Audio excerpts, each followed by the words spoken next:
D'abord, cette expression de conflit gelé est totalement impropre pour désigner les tensions qui perdurent depuis pratiquement l'effondrement de l'URSS entre la Géorgie et ces deux républiques sécessionnistes que sont l'Abkhazie et l'Ossétie du Sud.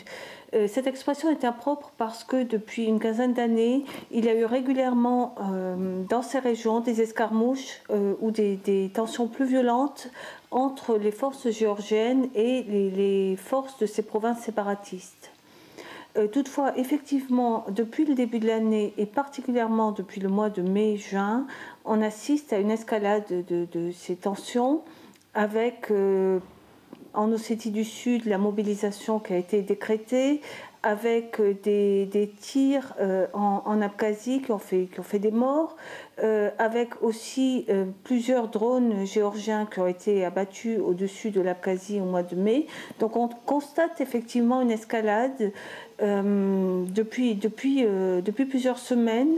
Pour autant, il ne faut pas s'attendre certainement à un conflit ouvert, car aucune des parties en présence n'y a intérêt, que ce soit la Géorgie, l'Abkhazie, l'Ossétie du Sud ou même la Russie.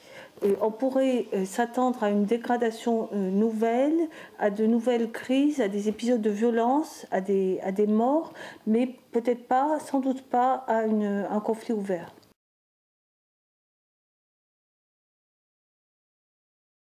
La Russie a une attitude extrêmement ambivalente vis-à-vis de ces deux républiques séparatistes, l'Abkhazie et l'Ossétie du Sud. Depuis des années, elle apporte un soutien officieux à ces deux républiques, notamment en délivrant des passeports russes à leurs citoyens. En même temps, elle n'a jamais reconnu officiellement ces deux républiques parce qu'elle s'appuie, elle se justifie. En même temps, elle n'a jamais reconnu officiellement ces deux républiques parce que cela serait contradictoire avec sa position en matière de droit international qui se fonde essentiellement sur le principe de l'intégrité territoriale. C'est ce principe qui a amené Moscou à s'opposer très fermement à l'indépendance du Kosovo au début de l'année, principe qu'elle juge au cœur de la Charte des Nations Unies. Donc elle considère que l'indépendance unilatérale du Kosovo est une violation de cette charte. Et donc pour la Russie, en fonction du principe d'intégrité territoriale, elle ne peut pas soutenir officiellement le séparatisme de ces deux républiques tout en l'appuyant officieusement. Une dernière chose qu'il faut dire concernant la position de la Russie, c'est que cette position est également ambivalente en ce qui concerne un futur possible de ces deux républiques autonomes une fois qu'elles seront séparées de la Géorgie, si cette séparation se produit.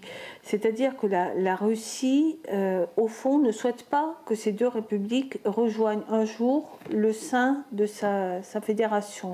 Et c'est une raison supplémentaire pour garder une position relativement ambiguë vis-à-vis de ses ambitions séparatistes.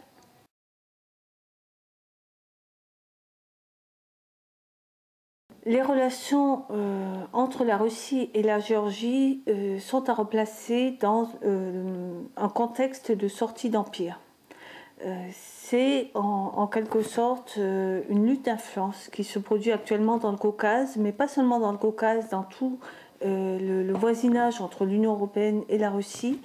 Une lutte d'influence entre une Russie qui tente de préserver son héritage historique, de liens très étroits avec ces pays, et puis d'un autre côté, une Union européenne de plus en plus influente, de plus en plus attractive, par exemple en Ukraine, par exemple en Géorgie, et puis également en toile de fond les États-Unis, qui sont beaucoup plus présents en Géorgie qu'ils ne le sont en Ukraine. On l'a vu cette semaine avec la visite de Condoleezza Rice à Tbilissi.